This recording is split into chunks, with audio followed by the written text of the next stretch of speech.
السلام عليكم ورحمة الله وبركاته. أول ما نبدأ كلامنا نبدأ بسم الله والصلاة والسلام على رسول الله، اللهم صل وسلم وبارك عليه. الأكلة بقى دي يا جماعة أنا فكرت فيها، احنا من زمان ما عملناهاش.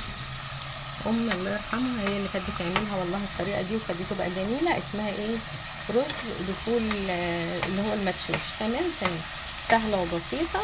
ربع كيلو فول مش هيكلفنا حاجة، ربع كيلو فول ب10 جنيه.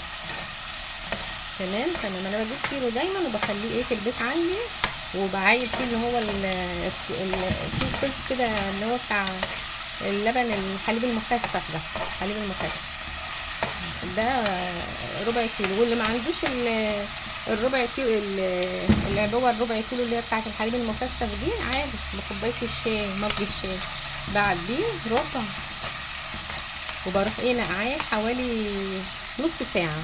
والله انا قعدت نص ساعة لا اكتر ولا اقل يعني. حلو. وحطيت ايه حبة زيت سخنتهم حلو جدا كده، ورحت ايه موطيه النار عشان لا قدر الله الحلة ايه ما تعملش ايه وجوجة كده. ربنا يعافينا ويعافيكم يا رب، اللهم امين يا رب العالمين.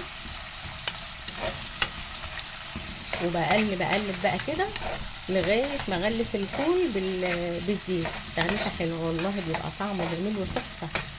كانت مسميهولنا بقى ايه؟ الرز بالفول المدشوش. انا اتعلمتها منها يعني، كنت اقف كده ابص كده وهي بتعمل، وكانت تعملهولنا وطعمه كان بيبقى تحفه. كانوا الكل بصراحه بيحبه. جنبيه بقى سلطه جنبيه، لا بتليق معاه كمان البتنجان المخلل، ليمون مخلل، طماطم اللي هي المعموله بالثوم المشققه دي بالخضره. مفيش ده ولا ده، بصل اخضر، بصل ناشف، حب السلطه الموجود. هي والله اكله جميله وتحفه، طعمها روعه الروعه كده.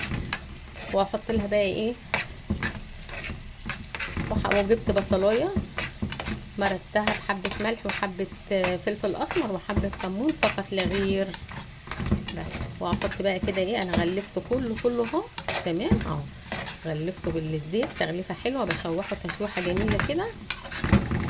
هو ما بيطرش ولا حاجه، هو لسه ناشف زي ما هو كده يعني. هو نص ساعه اللي نقعته فيها، وغسلته غسله حلوه كده ورحت نقعاه. وبعد ما نقعته برضو قبل ما احطه كده في الحله، رحت برضو غسله حلوه. لما لقيت الميه كده رايقه وبيضه وجميله، رحت حطاه مسخنه الزيت وحطاه. احط له بقى ايه كده يا جماعه، احط له ايه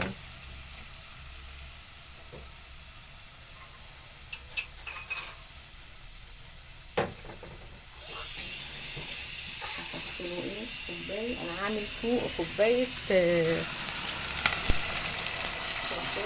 رز بس. احط ايه كوبايه وربع ميه. هي كوبايه الرز بتاخد كوبايه ميه، انما هنا احنا هنحط ايه كوبايه وربع عشان ايه الفول برضه.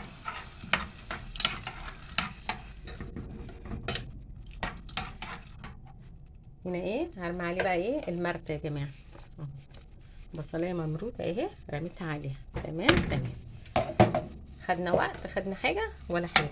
هغطي عليه بقى كده ايه يغلي مع بعضيه شويه، واروح بقى ايه يغلي الفول مع المرتة مع الميه دي، واروح حاطه له بقى الرز بتاعه، غسله الرز وحطاه يشرب ميته، واوطي عليه. وفي الاخر خالص برده بجيب حبه زيت كده حوالي 4 معالق اسخنهم حلو، واروح حاطاه عليه طشه كده عليه. تحفه يا جماعه، بالف هنا وشفا يا رب للي هياكل. واترككم في رعايه الله وامنه، والسلام عليكم ورحمه